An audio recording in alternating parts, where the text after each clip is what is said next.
cet agneau est né au début du mois de juin. C'est un agneau qui va être prêt pour la vente à l'automne, donc septembre-octobre. Ils sont vendus sur mon élevage entre 90 et 110 jours. Le cahier des charges étant de 70 à 140 jours. Ces agneaux restent en bergerie. Les brebis vont à la pâture, mais les agneaux restent dedans. Élevés avec des céréales et du foin. Mère, c'est une race lacone, une race adaptée à la région et la race du département de l'Aveyron. Et le père est soit rouge de l'Ouest ou charolais. Voilà, pour amener un peu de viande là sur le dos. Et donc le croisement donne de bons résultats, notamment en rendement et en qualité de viande.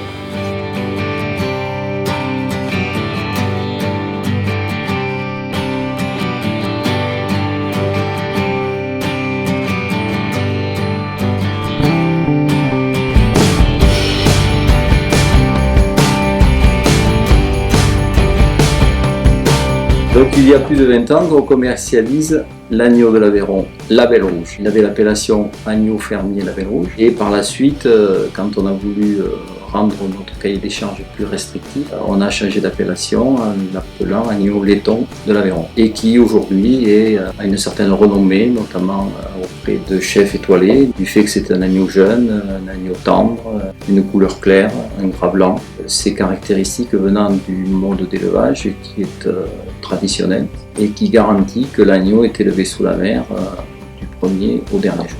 Alors vous voyez, tout écrit là, c'est l'agneau laiton de l'Aveyron, Label Rouge et IGP.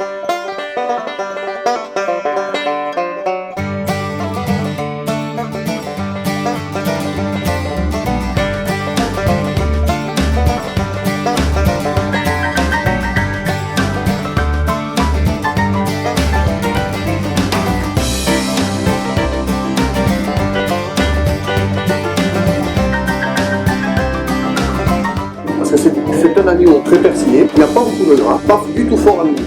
On ressent l'agneau, mais pas au-delà. Surtout que les gens, ce qu'ils recherchent, c'est ça, pas trop fort, état.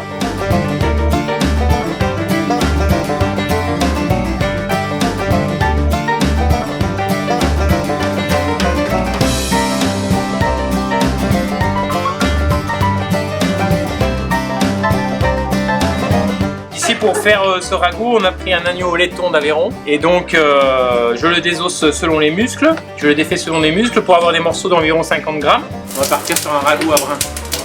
Donc là, ragoût à brun, ça veut dire qu'on a une coloration importante sur la pièce, d'accord, assez brune, on recherche de la caramélisation.